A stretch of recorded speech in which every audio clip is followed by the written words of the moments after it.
I want to, just for fun, I want to ask something. How many people in here do not have their third molars? Now, how many did not come in agenesis of the third molar? How many had them removed because they were impacted? That's amazing. Now, I hope we can have a chance to touch on that, because do you know you're the only primate that's losing its teeth? And if you look at before 1,000 years ago, everybody had their third molar. And it's been a really rapid evolution losing that. Bizarre, because we don't have enough room in our face. So think about this as we go on talking about bone. Think about why you would lose your third molar. In fact, there's a lot of dental anatomy texts that don't even mention the third molar. You're supposed to, it's crazy. Because now culture stepped in and stopped natural selection from changing it. But think about why we were losing it in the first place. Bone is active tissue. And so that's what we're going to talk about today, is bone and cartilage. Bone is hard stuff. This is plastic. So it really doesn't ring the way real bone would. But it's hard stuff. So I want to talk about what it's made from, why we have it, and why is it here in the first place? Who had the first bones? In an evolutionary sense? Well, you can go back literally 400 million years to what's called the Devonian. Don't even worry about it. Don't even write this stuff down. But that's where we first got bone. And why do we have bone in the first place? Probably calcium homeostasis. That's what bone was for originally. So you could store calcium. Now, calcium is really important stuff. Why? Did you guys know? Have you had physiology? Okay, well, I'll tell you. If you don't have enough calcium, what's the problem? Muscle contraction. What? Muscle contraction. The problem is you can't relax muscles. You can contract a muscle, but you can't relax it without calcium. So what happens there is then you get cramping.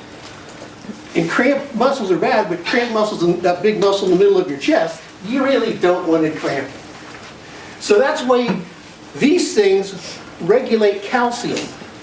They're made up of, they're 80%, 70-80% mineral, hydroxyapatite, which is a calcium salt, and about 10%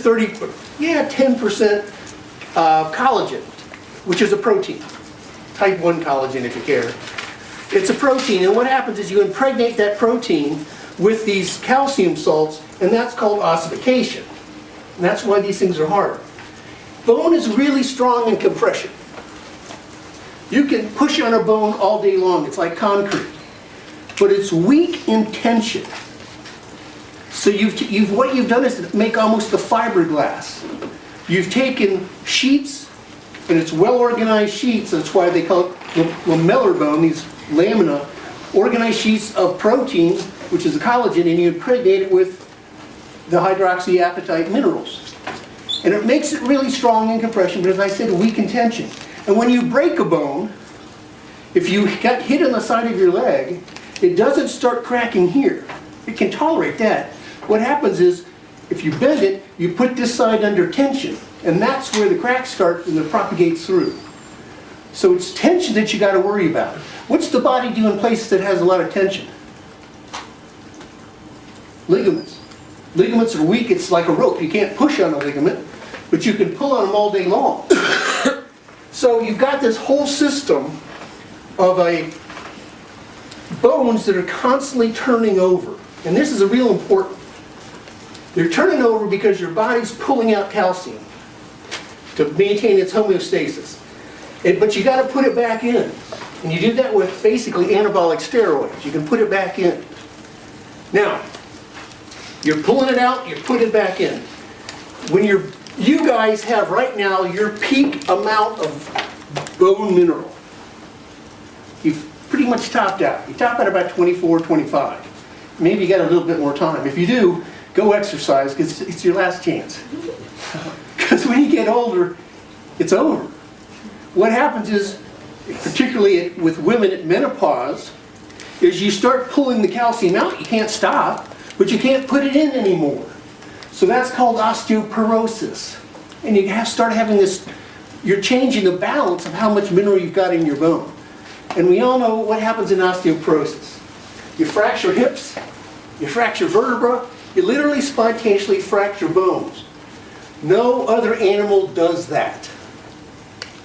We're unique in getting all these problems with bone loss.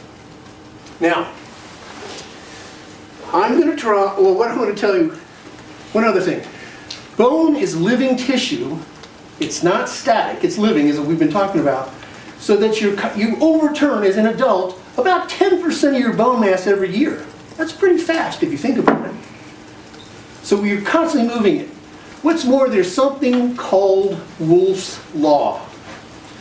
We'll write that down.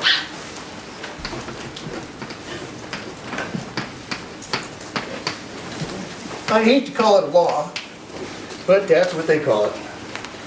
Wolff's Law, Wolff was an anatomist in Germany in the late 1800s. And Wolff's Law says this: if you exercise, if you stress the skeleton, the bones, they will hypertrophy.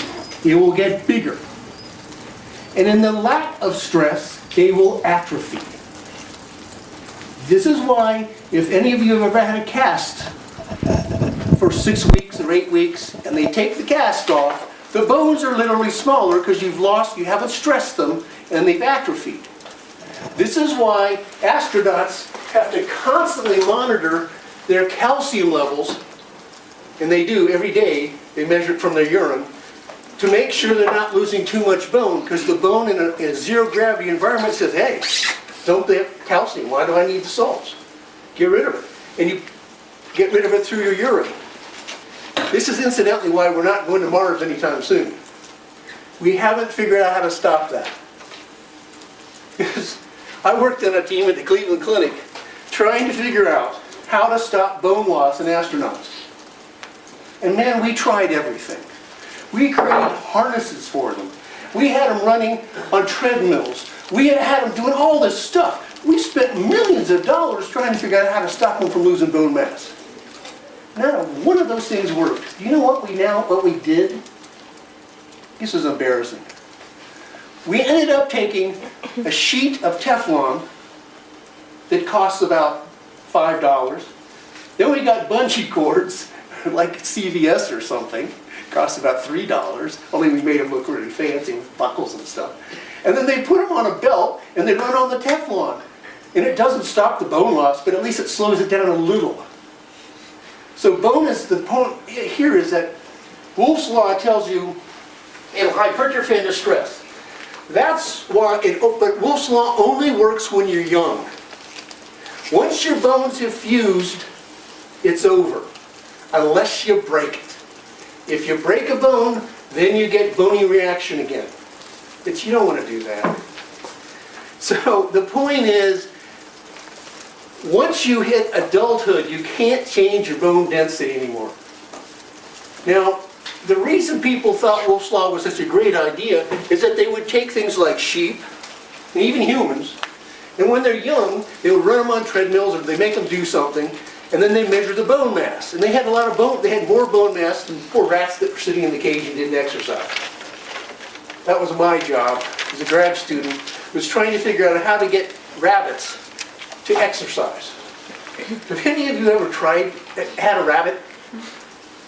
Because we did these operations on rabbits where we drill holes in their femurs and then we'd plug them with rubber, it's elastic rubber, and then we would have other rabbits that we didn't do it to, and then we would test them later on to see if the bone had strengthened around the hole.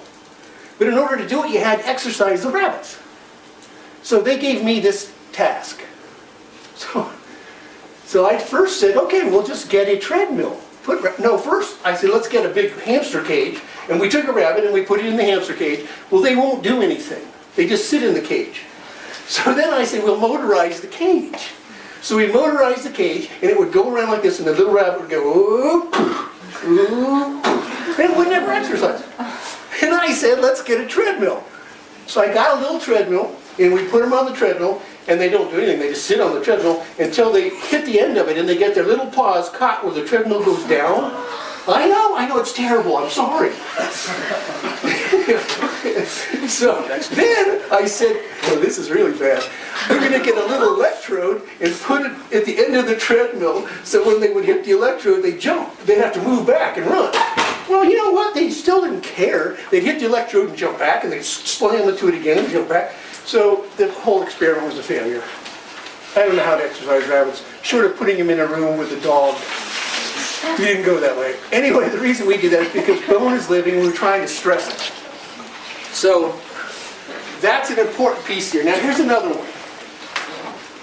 Calcium is important and we got to get it in here. What happens if you don't have enough calcium when your bones are growing?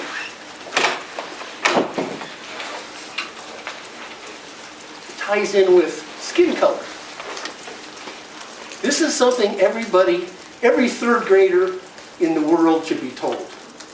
It should be a universal law. Because you know why? I look around this room and I see all kinds of different skin colors. I mean, for God's sake, I'm red. Can't help it, sorry. Kind of swine pink. So I look around and you think, and what happens when little Johnny comes home in the third grade and goes to his mom and says, Mom, why does my best friend Johnny have dark skin and I have light skin, or vice versa? Who cares? And what would the mom say? She's going to come up with some silly idea. Silly. That, that they were on different parts of the planet and God put some there and put some there and all this kind of stuff. Or some religions tell you that, some stayed in the oven too long and some came out too early. And, it's silly. Why do we have different skin colors? Well, if you don't have enough calcium to put into your bones, you end up with rickets. In the bones, you can't put in the mineral, so what happens then you put in more collagen, but the collagen's weak, and you end up getting bowed legs and all kinds of problems in your pelvis. And the problems in your pelvis are bad because then your birth canal gets all screwed up.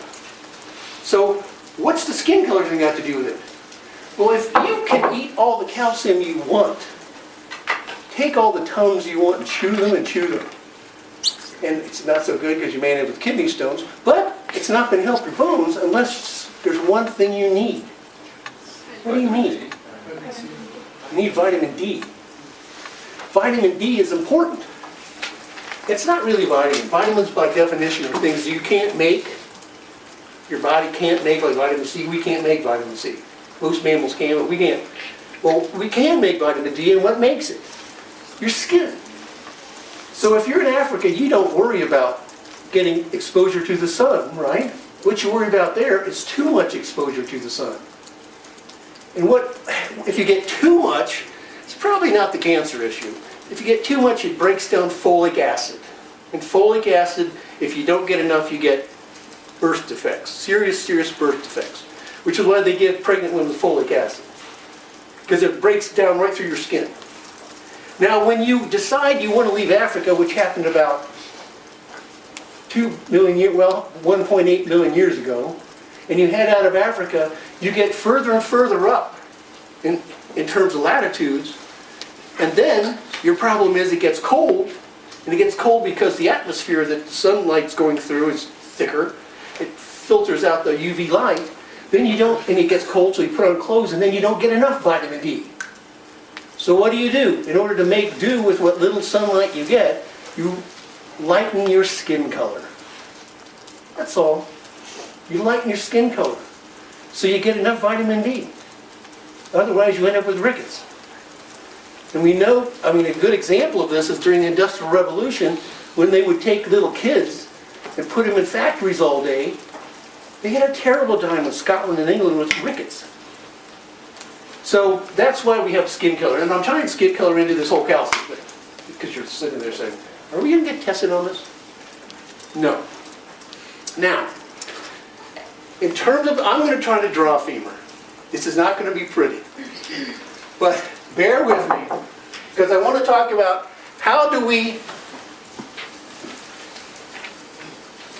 you talk about bones and how does a bone grow? Because obviously a fetus when it comes out, it does not have a femur this long. God, that's a good thing too. Yeah, really. It's another thing. Humans have a terrible time at birth because their brains got too big. And we couldn't fit them through the birth canal. And that's why they have such a terrible time with it. It's easy for me to say, I know. I only watched it once, and it was just all I could bear to watch it. That's why I'm going to tell you this. It's so hard to get a full-term fetus through the female pelvis that we humans, females, just before they deliver, they release a hormone called relaxin. Does anyone know about that? It doesn't matter. This relaxin is called that because it causes ligaments to absorb water, become hydrophilic, and they stretch. And that way you can open up your pelvis a little bit to help make it easier to get the kid through it. So, I had this idea. And my idea was, when we found out that my wife was pregnant in the first trimester, what we were going to do, I took a protractor and I measured how far we could push her fingers. Like that, extend her fingers. Meaning that when she was in labor, I was going to do it again and see if we can increase that angle. Right? Good, it's a good experiment. Well, we did it and I wrote it down and everything's fine. Then, 6 months later, she goes into labor. And I went over and got the protractor, and I walked up to her. It was a failed experiment. What she said to me, I can't repeat. And I couldn't put that protractor there anyway. So, but anyway, so bones have to grow. Now we're going to talk about, there's basically 3 types of bone. There's cortical bone, sometimes called lamellar bone or compact bone, and that's the hard stuff. That's the outside, real hard stuff. Then if you look under a joint, here, if I cut that in half, inside of there you have trabecular bone, which is a lattice work of these little spicules of bone. That's sometimes called cancellous bone. Cancellous or trabecular, same stuff. And then finally there's woven bone, which I hope we get to talk about next time. Woven bone is really disorganized bone. If you break a bone, then you end up with a collar of woven bone around it to hold it in place. It's nature's way to stabilize a break. And if you don't stabilize it, what happens, you can end up with a pseudoarthrosis. The body will actually develop a pseudo joint around a break. That's why they put plaster casts on you. You said lamellar is the same as compact? Yeah. And cortical? Yeah, cortical. No, it's normally called cortical, but sometimes called compact. And lamellar isn't really the same. It is, but it's just a histological term of how it's organized. It's in lamina. It's organized lamina. Same stuff though. So we've got a bone.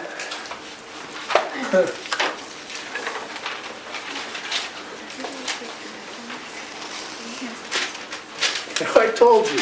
I mean, it's vaguely obscene, I know. Let's just say, let me narrow that there. I know you're thinking, he must have gone to the Cleveland Institute of Art. And indeed, I did not. Now, how does a bone grow? Well, first of all, we have things called epiphyses. So if I looked at a baby bone in a fetus, it's just a little thing like that, and it's made out of hyaline cartilage. This is called endochondral ossification. Endochondral just means in cartilage. It's one of the ways you can build bone. There's 2 ways to build bone. One is endochondral, the other one is intramembranous, which is going to be big for you guys, and we'll talk about it next time, because intramembranous is how the skull grows, and the clavicles. What we're talking about now is from the neck down, not including the clavicles, because the clavicles came from the head originally, so it maintains that form of bone. So in Endochondral, we take hyaline cartilage. Hyaline cartilage is that slippery stuff. There's 3 types of cartilage. One is hyaline, and that's what covers the joints. Another one is elastic cartilage. Anyone know where in the body elastic cartilage is? Your ears. Your ears and your nose. And then finally there's fibrocartilage, and you have that in your intervertebral discs and in your ligaments and tendons. But let's talk about hyaline. Hyaline cartilage is really slippery. It's phenomenally slippery. It's slipperier than that Teflon we've got those astronauts running on. It has almost no coefficient of friction, which in only mammals use it. It's a breakthrough for the mammals. Dinosaurs didn't use it. Dinosaurs and birds, because remember birds are still dinosaurs. Dinosaurs and birds don't have these things we call secondary centers, epiphyses. So I go from this thing, which is cartilage, and what I end up doing, I put in vessels that go in through what we call the nutrient foramina. I then start to get ossification in a little waist here. And if you don't want, I have this in a slide. But this is so much better, don't you think? Yeah, right. And then you start getting a primary growth center in the middle. That's your primary growth center. And the primary growth center starts to ossify, starts to calcify, mineralize. So the hyaline cartilage starts to mineralize because of the vascularization that's going in there. Now at the same time, surrounding this you have a membrane called the perichondrium. And that just means near the chondrium. Chondrium is just cartilage, Greek for cartilage. So if you see subchondral bone is that shiny bone on the ended joints. Now it's shinier and polished. That subchondral just means under the cartilage. So you've got this surrounding this thing with perichondrium. Now around birth, depending on which bone it is, doesn't really matter, you end up with your mineralization expands out. And all of this is turning from cartilage into, it's mineralizing, it's becoming hard. Then you develop secondary centers of growth. This is where what we do that the dinosaurs and the reptiles don't do, which is a good question. Dinosaurs have fibrocartilaginous joints. And you know how you know this? When you're eating a chicken leg or a turkey leg and you bite and that gross little thing comes off in your mouth, that's their joint. It's kind of disgusting. I stopped eating chicken legs because of that. So that thing that comes off, that's their joint. It's fibrocartilage, it's not hyaline cartilage like we have. And fibrocartilage has a high coefficient of friction, and it's also weak and shear. And how did dinosaurs get to be 60 tons? I have no idea. But I tell you what, they didn't run fast. A 60-ton animal is not going to run very fast with fibrocartilaginous joints. I don't even know how it went downhill. But anyway, mammals changed it. Mammals went to this system. Any idea why? So this is an epiphysis.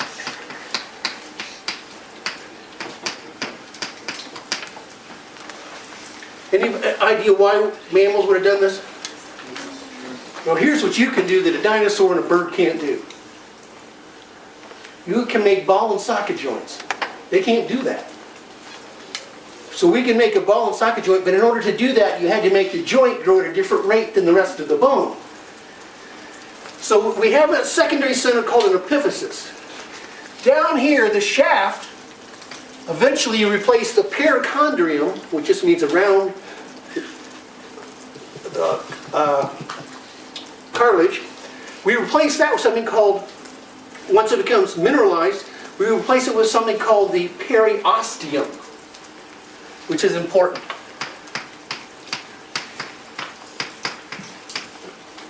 And a periosteum is a membrane that surrounds the outside of the bone.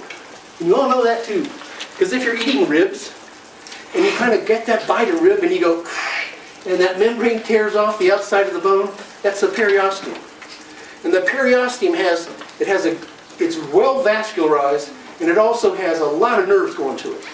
So if you break a bone, the bone doesn't hurt so much, but the periosteum will kill you because you tore it. So we have a periosteum going around. We have a secondary center. These eventually fuse at different, as I said, different times. In a forensic case, if you find a skeleton that has partially fused bones, you can age it.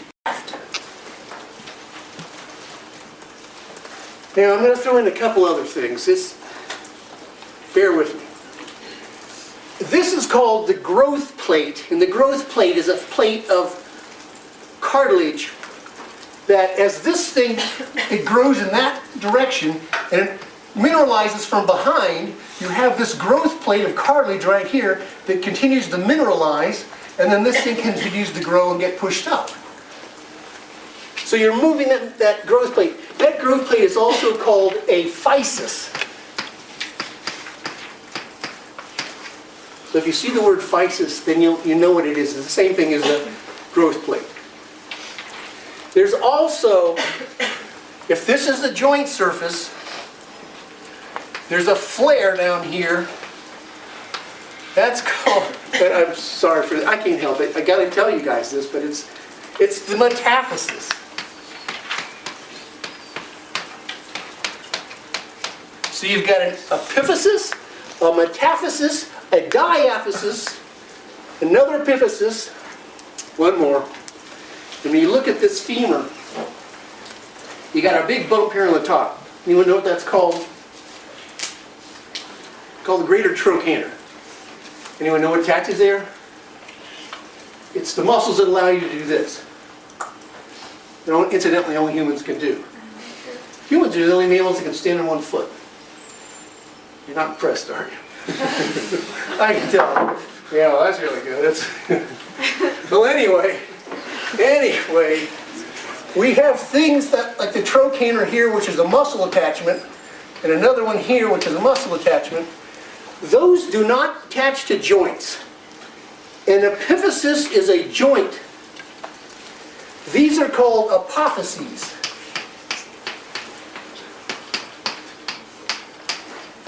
And that's a muscle attachment. And does anyone know how the muscles attached by tendons, right? And ligaments attach bone to bone. Tendons attach muscles to bone. So muscles come down here and attach into this. Does anyone have any idea what they attach by? It's logically you can cut into, called Sharpie's fibers. Because you'll probably see, in reading the book, you'll see Sharpie's fibers. That's what it is. So that kind of covers, and if I cut through that, it would look like that. This is the cortical bone. Oops. This is an empty cavity, which is a medullary cavity. And that is, or we call it the marrow cavity. In children, the marrow is red marrow. And red marrow means blood. It's hemopoietic. It produces blood cells. And as you age, it retreats into your skeleton, your axial skeleton, so it ends up in the pelvis and the vertebrae. But in kids, you're producing blood, even in the middle of your femur. But as an adult, you would never see that. It retreats and you replace it with yellow marrow, which is fat. Because if you're going to stick something in the middle of a bone, stick fat. Why? Cushion. Not so much cushion. It's the lightest thing we got. Not only does it have a lot of calories, so its specific gravity is less than water. So you stick it in there because it's just light. And you can starve a person to death, and they can never get that fat. It just stays in there. You know that because World War II that happened. People check it. Now, back to cartilage. I told you cartilage is really, really slippery. It's great stuff. Here's a problem with it. a big problem with it. Nothing in evolution comes for free. Hyaline cartilage is avascular. Now, it can absorb shock, but it doesn't do it very well. It's Young's modulus, its stress-strain curve, any engineers in here? Its stress-strain curve would allow it, if you could make it thicker, it could absorb energy because of the displacement. It's squishy. But it can't absorb much shock because it's too thin. Because it gets its nutrients from diffusion. And remember what the coefficient of diffusion is? You know, when there's certain words that I look out there and I can see people going, I hated that stuff, man. I hated this stuff. Coefficient of diffusion depends upon diffusion gradient. Not worried about that. But it's also dependent upon membrane thickness. Because you got to get it through the membrane. So cartilage is limited to about 3 to 4 millimeters in thickness. You can't make it any bigger. It's the same thickness in an elephant as it is in you and it is in a mouse. And because of that, if you damage it, you cannot repair cartilage, hyaline cartilage. Much like enamel. If you damage your enamel, you can't repair it. It's too bad. I hope we have time to talk about that too. But if you damage cartilage, it's over. And then what happens is then it increases the coefficient of friction in the joint, and then you end up with the whole cascade, and you end up with osteoarthritis. Anyone here ever blown out a knee? Can't believe, oh. What were you doing? Playing soccer. Not surprised. What did they do? What did you do? Tear a cruciate? My meniscus. Did they take it out or repair it? They repaired it. My kneecap was like in the back of my leg. Is it been okay? Yeah, I came to Cleveland Clinic and they fixed it after like. Okay, good. No, good. I mean, that's all good. And it won't hurt you for another 30 years, so you know. Eventually it'll catch up with you. But I mean, that's just the way the system works. Because you can't blood, because it's avascular, it doesn't like blood. And if you damage a joint, the first thing that they do is to see if you've bled inside the joint, because if you have, it's bad. Because cartilage and blood don't get along. So cartilage has to get everything through its diffusion. You know what else does is your intervertebral discs. Those babies are dead.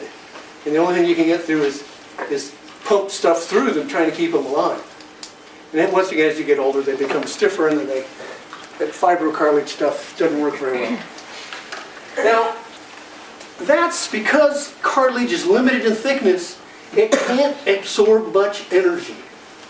Because to absorb energy, you need displacement. So it doesn't absorb much. And that's why, I mean, if anybody tells you that it does, tell them to get on a chair and jump off straight knee. Oh, don't worry. Cartilage will take it up. Oh, no, it won't. And we all know that intuitively. If you jump off a chair, how do you take up the energy? Bend your knees. Because your quadricep muscle, the muscle in the front of your thigh, elongates and takes up that energy. And it turns it into what? It degrades the mechanical energy into heat. That's why you sweat when you get cold when you exercise. You sweat because your muscles are breaking down the kinetic energy that would otherwise be a problem. Anyway, so here we are with the bones. This is endochondral. Only mammals use it, and a couple weird lizards. Go figure. And the way it does, that allows the joint, the epiphysis, to grow at a different rate than the diaphysis. So the whole thing doesn't have to grow at the same rate, which is what happens in dinosaurs. What else I want to say? I told you the 3 types of tissue. Okay, the 3 types of tissue that we're going to be talking about are chondrocytes, the cells that make cartilage. Chondro, again, is cartilage. Chondrocyte is a cell. Osteoblasts. And osteoblasts are the ones that produce bone. They grow bone, if you will. And osteoclasts. Osteoclasts are the ones that break bone down. And this is important because you go from something like this into something like that, and it requires, you've got to remodel the bone. And remodeling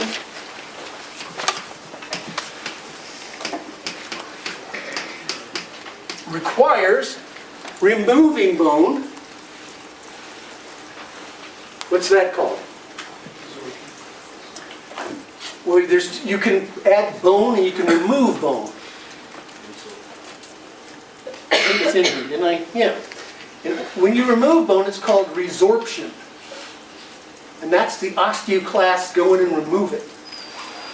And this is how you change the shape of bones as you grow, is you have to add bone, which is deposition, but at the same time you're resorbing on the opposite side, and that's how you get this bone to change its shape as it gets longer. So you would take a piece of this, and as that bone starts to increase in size, you put osteoclasts on this side, and you put bone, you add bone, you deposit it on that side, so you get resorption here, you get deposition here, and that means you can take this and make it go like that. But you're removing the stuff on the inside with resorption. So that's how you get shapes, and this is real important for you guys when you start talking about faces. You're doing the same thing. You've got to change the shape of your face as you grow, and that you do that by, and we'll talk about this later next time, you do that by resorbing on the back side and adding on the front side, depositing on the front. That's called remodeling of bone. Okay, any questions? And it's just a lot of terminology, but it's not hard to figure out. You know, make flashcards. Can you go over the synthesis? Yeah. You know what I'm going to do? Let me show slides, okay? Instead of me drawing it, it's better if I can just show a slide. Save you guys from... The epiphysis is the end of, it's the joint of the bone, which has to grow at a different rate than the shaft, which is a diaphysis.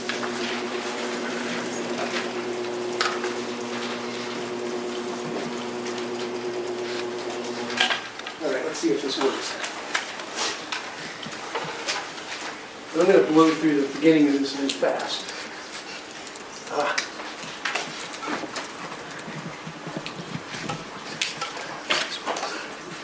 Is that too dark?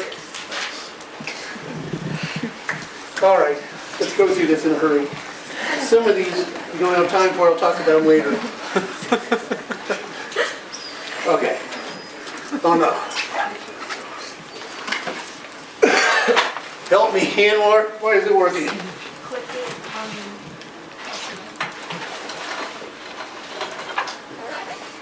What do I click on? click elsewhere. Anywhere else. Oh, anywhere? Anywhere Oh, no. else. See, now this is... Try it again. Okay, click the other. Use the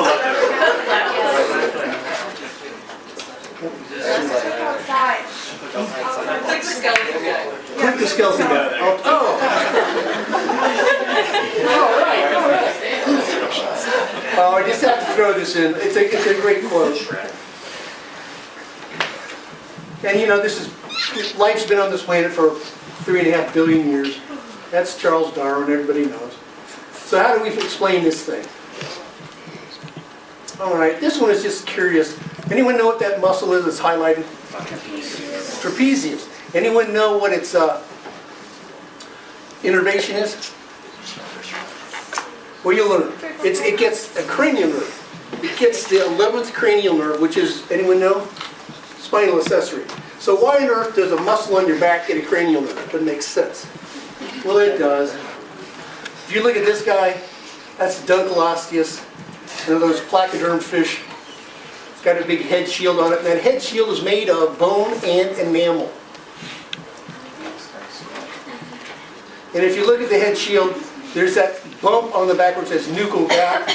The bump towards the front, towards the anterior, that's where a muscle attaches, because when Dunkleosteus eats, it opens its mouth like this really quickly and sucks things in, like anglerfish do the same thing.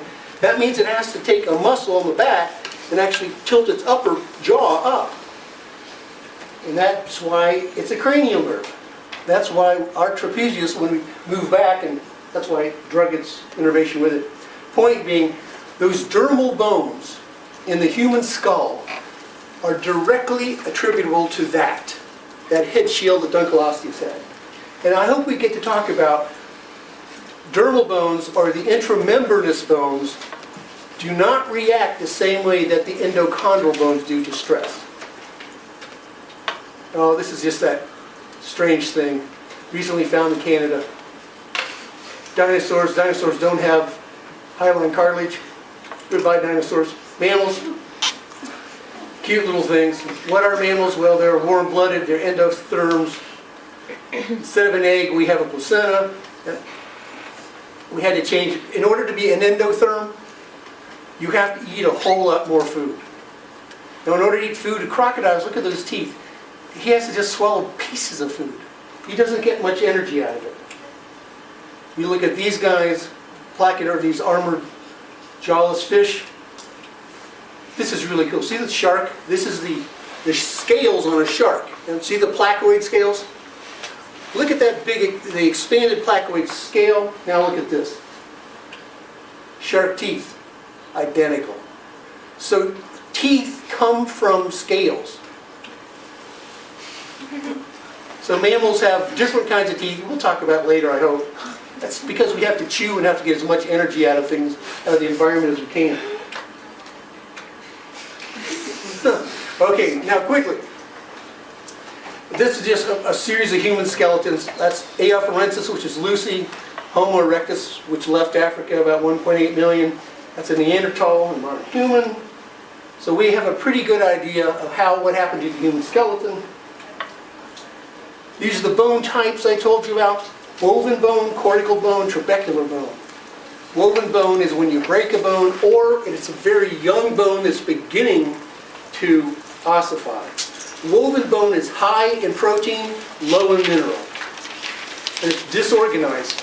Now the thing you should keep in mind is that woven bone is probably the same thing as alveolar bone. Alveolar bone is the same stuff. It's high in protein, low in mineralization, and it's disorganized. But it's important because it reacts quickly. It's well vascularized and it can react very quickly for those of you that want to start moving teeth around mandibles and maxillas. Cortical bone is the hard stuff. Trabecular bone is what's under joints. Anyone want to guess why trabecular bone is under joints? Well, I think I told cortical bone is 80% of your skeleton is cortical bone, 20% is trabecular bone, but the trabecular bone, because it's in those little tiny spicules, represents 10 times the surface area of cortical bone. Now when you add bone, when you deposit bone, or when you resorb it, all of that is mediated by hormones. So what happens in osteoporosis is that the ovaries stop producing estrogen, which is an anabolic steroid. At that point, you're still pulling the bone out, but you can't put it back in. And that's why the bones get weaker and weaker and weaker. It gets particularly weak under the joints because the surface area is so much higher because of the trabecular bone. So you lose trabecular bone much faster.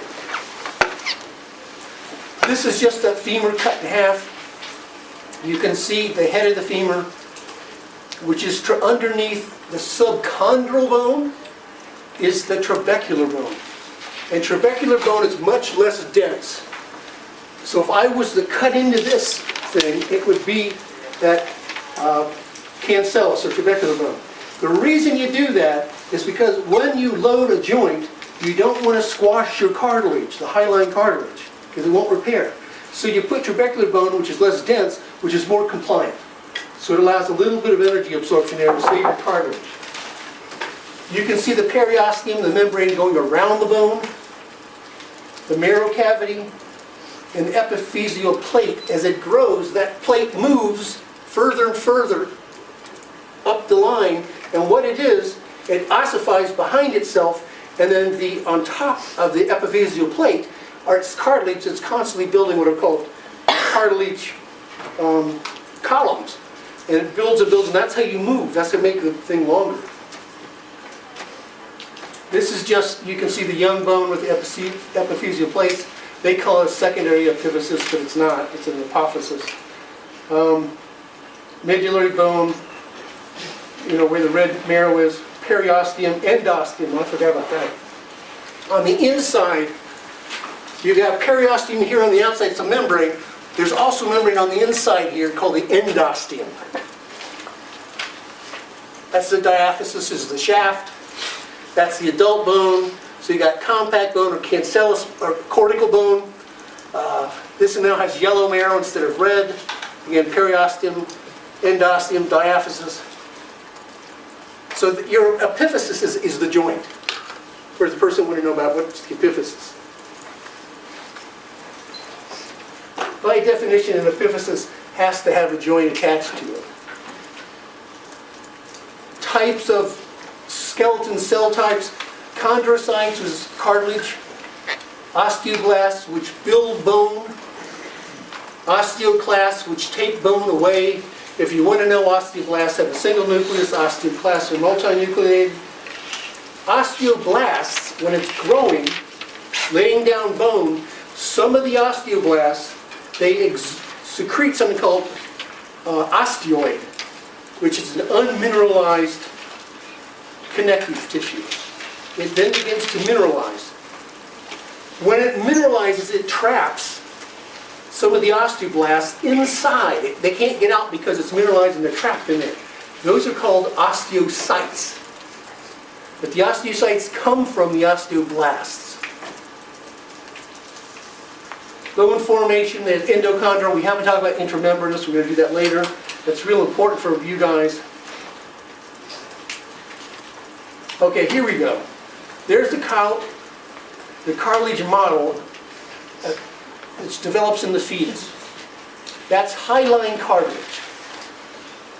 What happens then, it's penetrated, usually in about the middle of the shaft, by a vascular system. So you get that hole where that artery goes through is called the nutrient foramen.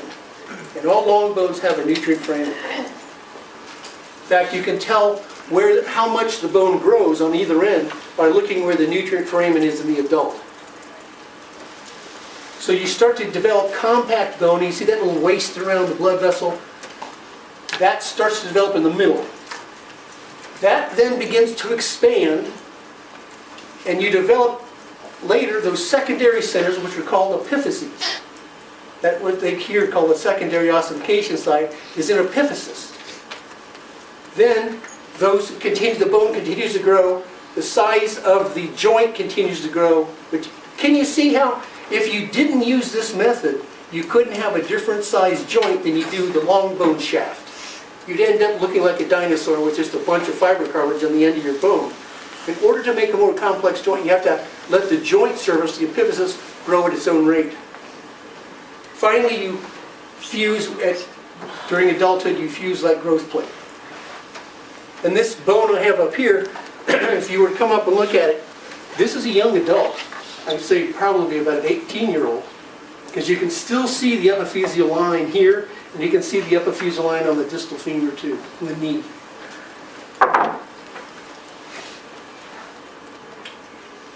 Bone remodeling. This is important. We'll talk about this next time a lot. And that just means the osteoblasts lay down the bone, they deposit the bone. The osteoclasts resorb the bone. And don't think you have to do both of those in order to change the overall shape of the bone.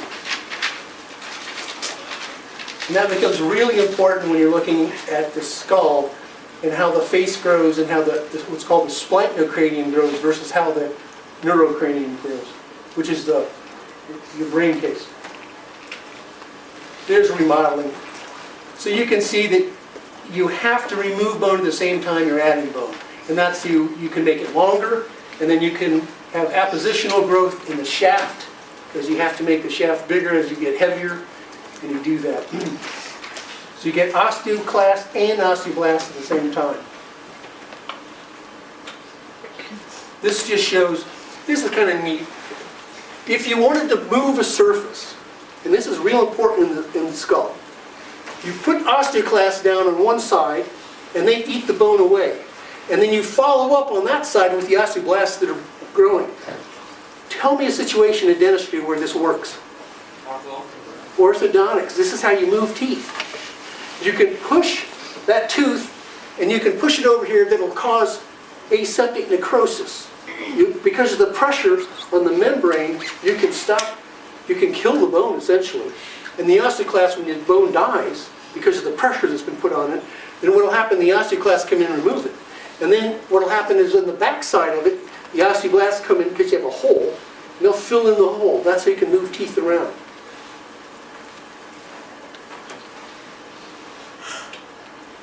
Cartilage, you have hyaline.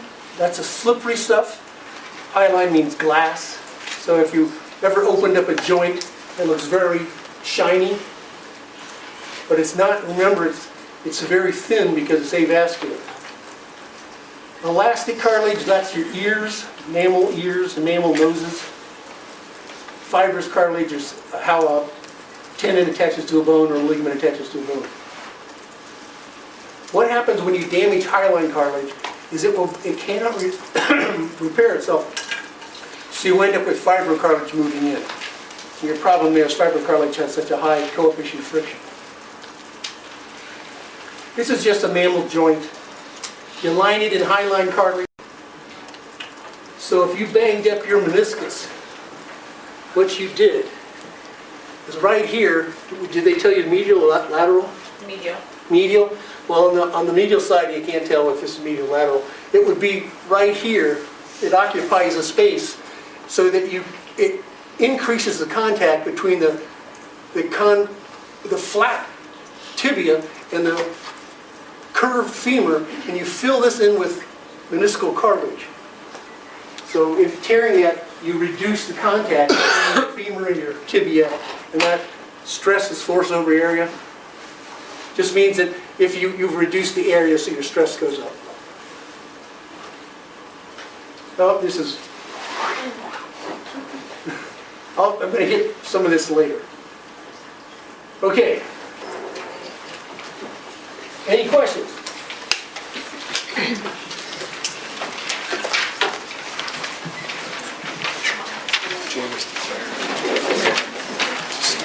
Next time I'm going to talk about inframembranous, because your skull bones, that's how they grow.